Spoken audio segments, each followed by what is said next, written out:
നമസ്കാരം, എല്ലാവർക്കും പുതിയൊരു വീഡിയോയിലേക്ക് ഹാർദവമായ സ്വാഗതം. ഇന്ന് ചപ്പാത്തിക്കും ചോറിനുമൊക്കെ നമുക്ക് കഴിക്കാനൊക്കുന്ന വളരെ രുചികരമായ ഒരു കറിയുമായിട്ടാണ് ഞാൻ വന്നിട്ടുള്ളത്. ഇത് ചോളം കൊണ്ടാണ് ഉണ്ടാക്കുന്നത്. ഇതെങ്ങനെയാണ് ഉണ്ടാക്കുന്നതെന്നൊന്ന് കണ്ടു നോക്കിയാലോ. ചോളം കട്ട് ചെയ്ത് നമുക്കിതുപോലെ ഓരോ ചോളവും ഇതുപോലെ കുക്കറിലേക്ക് ഇടാം. ഇത് ഇളക്കിയെടുക്കുന്നതിന് അല്പം പ്രയാസമാണ്.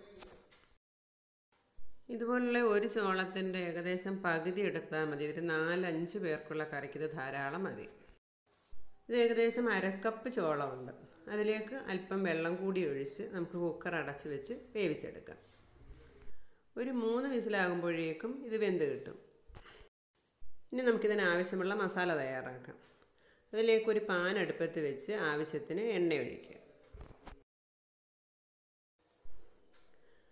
അതിലേക്ക് ഇനി കറിവേപ്പില ഇടുക.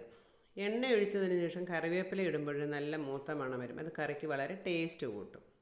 ഇനി അതിലേക്ക് സവാള ചെറുതായി അരിഞ്ഞ് ഒരു സവാള ഇടുക. സവാള നന്നായി വഴന്ന് വരണം. ഇതിൻ്റെ നിറമൊക്കെ മാറി വരണം. ഈ ഒരു സ്റ്റേജിൽ നമുക്ക് ഇഞ്ചി, വെളുത്തുള്ളി, പച്ചമുളക് എന്നിവ ചേർത്ത് കൊടുക്കാം. നല്ല എരി വേണമെന്നുണ്ടെങ്കിൽ ഒരു 3-4 പച്ചമുളക് ചേർത്ത് കൊടുക്കുക. ഞാനിവിടെ ഒരു പച്ചമുളക് മാത്രമേ ചേർത്തിട്ടുള്ളൂ. ഇതെല്ലാം കൂടി നന്നായി വഴന്ന് വരട്ടെ. എന്നിട്ട് അതിലേക്ക് നമുക്ക് തക്കാളി ചേർത്ത് കൊടുക്കാം. ഒരു തക്കാളി കൂടി ചേർത്ത് നന്നായിട്ട് വഴറ്റിയെടുക്കണം. ഈ ഒരു സ്റ്റേജിൽ നമുക്ക് കറി പൗഡറുകൾ ഓരോന്നായി ചേർത്ത് കൊടുക്കാം. 2 ടേബിൾ സ്പൂൺ മല്ലിപ്പൊടി, 1 ടേബിൾ സ്പൂൺ മഞ്ഞൾപ്പൊടി, 1 ടേബിൾ സ്പൂൺ കുരുമുളക് പൊടി, 1 ടേബിൾ സ്പൂൺ കറി മസാല, പിന്നെ 1 ടേബിൾ സ്പൂൺ മുളക് പൊടി എന്നിവ കൂടി ചേർത്ത് നമുക്ക് നന്നായി മൂപ്പിച്ചെടുക്കണം. ഇനി ആവശ്യത്തിനുള്ള ഉപ്പ് കൂടി ചേർത്ത് നമുക്ക് നന്നായി വഴറ്റിയെടുക്കണം. ഈ കറി പൗഡറുകളുടെ പച്ചച്ചുവയൊക്കെ മാറി നന്നായിട്ട് മൂത്ത ഒരു മണം വരണം.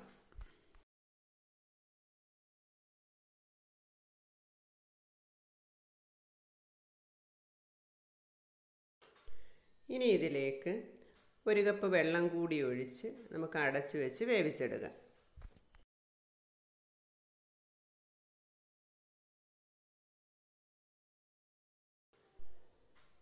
ഇത് വേകട്ടെ. ആ സമയം നമുക്ക് ചോളം വെന്തോ എന്ന് നോക്കാം.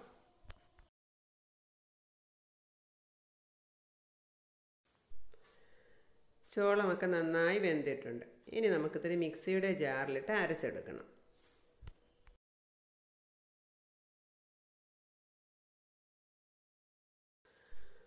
അരയ്ക്കുമ്പോൾ ഇതിലേക്ക് ഒരു തക്കാളി കൂടി ചേർക്കണം. അല്പം വെള്ളം കൂടി ചേർത്ത് നമുക്ക് അരച്ചെടുക്കാം. നല്ല പേസ്റ്റ് പോലെ അരയേണ്ടത്, ഇതുപോലെ അരഞ്ഞാൽ മതി. ഈ ഒരു കൂട്ട് നമുക്ക് ഇതിലേക്ക് ഒഴിച്ചു കൊടുക്കാം.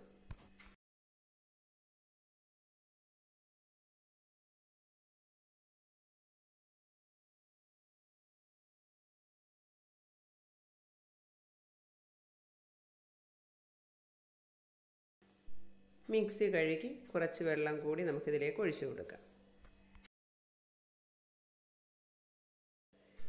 ഇനി ഇത് അടച്ച് വെച്ച് വേവിക്കണം. ഒരു 5 മിനിറ്റോളം വേവിക്കണം.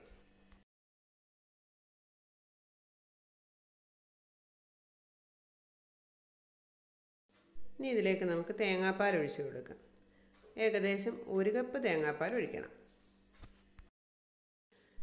തേങ്ങാപ്പാലിൽ കിടന്ന ഈ കറി ഒന്നുകൂടി ഒന്ന് വേകുമ്പോൾ നല്ലൊരു ടേസ്റ്റാണ്. ചപ്പാത്തിയുടെ കൂടെയും അപ്പത്തിൻ്റെ കൂടെയൊക്കെ കഴിക്കാൻ വളരെ നല്ലൊരു കറിയാണിത്. ഈ ഒരു സ്റ്റേജിൽ നമുക്ക് സ്റ്റൗ ഓഫ് ചെയ്യാം. ഇനി നമുക്ക് സെർവ് ചെയ്യാം. ഈ ഒരു റെസിപ്പി ഇഷ്ടമായെങ്കിൽ എല്ലാവരും ഇന്ന് ഷെയർ ചെയ്ത് സപ്പോർട്ട് ചെയ്യണേ. വീണ്ടും ഒരു വീഡിയോയുമായി കാണും വരെ എല്ലാവർക്കും നമസ്കാരം.